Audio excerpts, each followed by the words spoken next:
ए जी का ये हमर गौरा रानी आज सिंटू भैया ये सिर्फ चर्चा होते हैं। तब बोला ये रानी तोहरा का विचार बा? तब जाए के विचार बा आओ का कहतनी। तो जाइबा न? हाँ तो देखला है हरियर का लाठी का हो? तू तो देखनी है का करवा? अरे लाठी के हम गोरे तोड़ देव। काहे लारे हम चलम त साथे साथे तू चला। हमरो ले चलबू? काहे के मारबा? अब पटना में ड्यूटी कौन करी हन तो? अच्छा तो तू मारा चाहे गरियावा लेकिन हम जइबो ता जइबे करबो। त घरे आइबू न? हाँ मारे के हम एक के तरफ के साफे कर देम। तू सापा सलेंदर जी ऐसन का हो गेल है ना ना उनके धैल ढाठी तू सिखला है। ना ना ना वो तो बहुत अच्छा हथिन जी। हाँ हाँ जी तो तुम्हारा चाहे गरियावा लेकिन हम जइबे करबो। का दीदी चले के ना? ए उनका ऐसा पति अगर महादेव के दरबार में चलना है तो उठाइए लंबे लंबे हाथों को हाथ ऊपर करके दोनों हाथ ऊपर और कीजिए। प्रेम से बोले शंकर भगवान की जय। रे भले पीठ पर डंडा सैया टूटी हो शिवा चर्चा न छूटी। आई रे बा लग है कि बाप घर ही से बाप दादा ही से सुधरा ले अलई है। अरे कितनो मारा लेकिन हम जेबो त जेबे करबो। रमेश भैया त चलो तो हम हो पीछे से जाए और का? रे भले पीठ पर डंडा सैया टूटी हो शिवा चर्चा न छूटी। जे हो एकदम न छूटी हमरा के।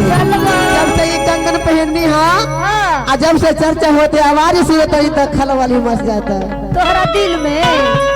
रे भले पीठ पर डंडा सैया टूटी हो शिवा चर्चा न छूटी। आसिल्ला कभी नहीं आवा।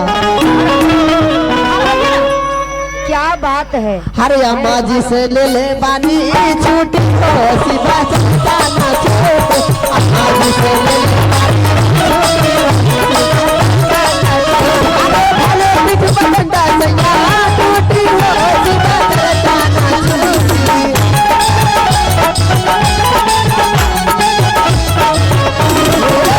पीठ पर डंडा सैया टूटी हो शिवा चर्चा न छूटी। अम्मा जी से ले ले बानी छूटी हो शिवा चर्चा न छूटी। अम्मा जी से ले ले बानी छूटी हो शिवा चर्चा न छूटी।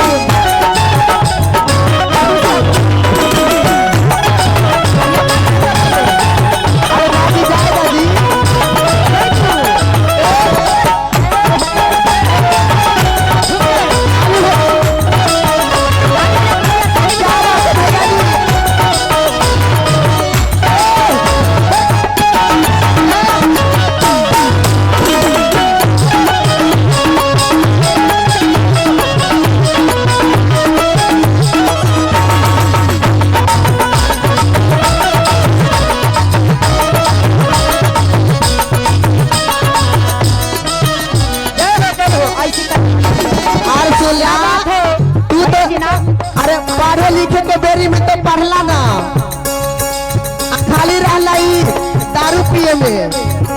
अरे अरे अरे सुनो सुनो ये रानी हमर तू रमेश भैया संगे तू बिगड़ गेले है। अरे बिहार में शराबबंदी है सब काहे नाम ले लो? तू संजू भैया के लेके तू जाहू कि ना छाती में? ना जी ना ना तू बिहार साफ बिगड़ गेले है। अरे बिहार में शराबबंदी है जी।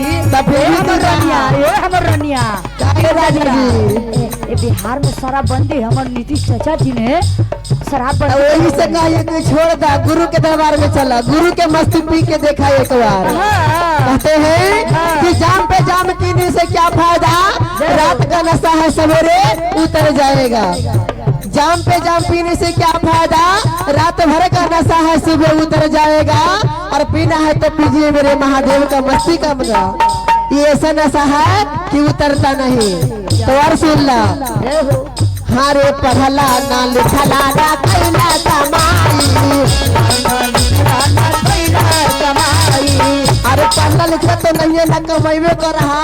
अजय घर में खेत खलिहान है ओरे बेच के पी गईला। हम आइए पास ही आई। अरे पढ़ला ना लिखला ना कैला कमाई।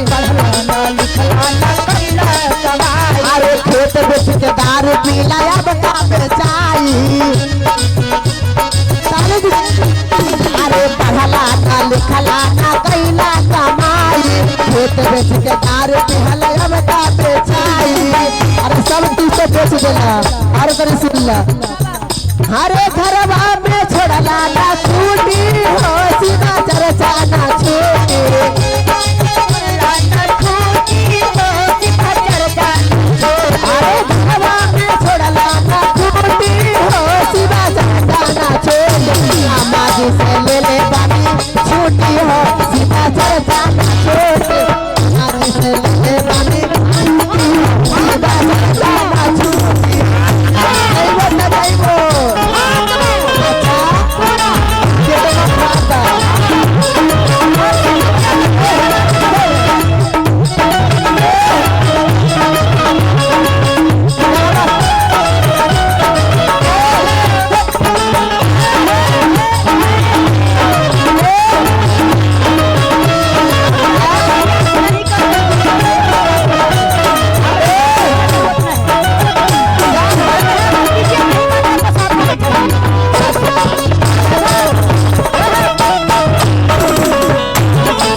ऐसे में तो सिंटू भैया ही जइबे करबो। सिंटू भैया खैर कह कि सीधा सा पट्टा हो न तो तू और सुन ला लाठी ला के न देला तू न तो जन आप भी साफ कर देती हो। सही में तोहरा के रोटी बेल के दे खिलाई। एक के साइड में न कर तू खले फिर अपने चूल्हा फूकते रहिया। कौची और तनी सुन ला भगवान गुरु ए जी सुना ना। अरे सिंटू है सिर्फ चर्चा हो रहा है और सब दीदी प्रसादी ले जाते। अरे अभी तो जा सया जहाना बजरिया जल्दी से चल जा जहाना बजरिया लगले अब मिसरी पे दमामा रोले हारा जल की चुनरिया जा राजा जहाना बजरिया गुरु जी लाला परसदिया गई बो भजनिया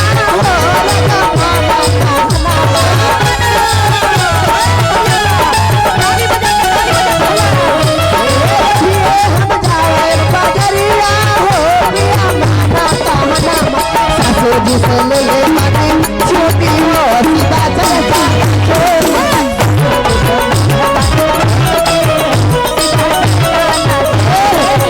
जिसे ले मनी छोटी हो सीधा चलना छोटी।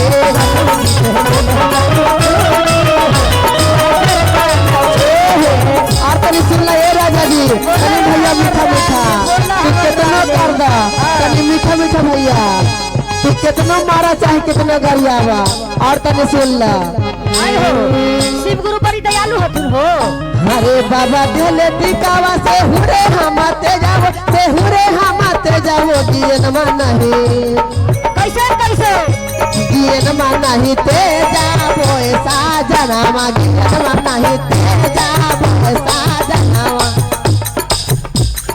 हे काहे न पोजबे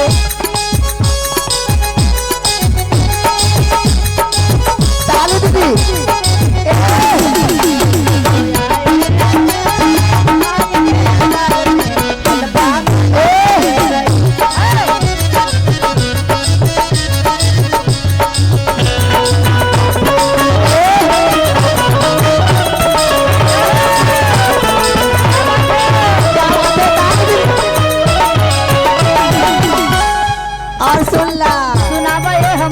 अरे पहला में दया मांगा दूसरा में चर्चा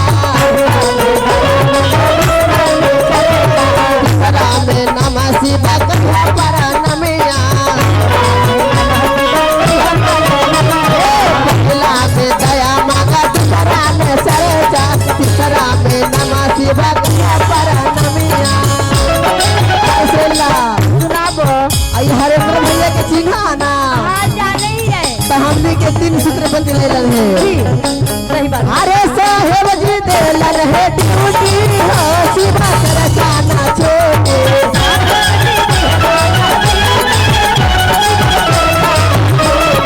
साहेब जी दे रहे ड्यूटी हो शिवा रचाना छोटे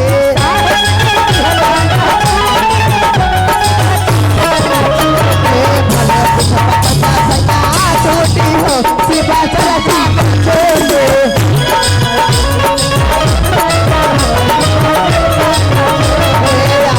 से ले ले बानी छुट्टी हो शिवा रचाना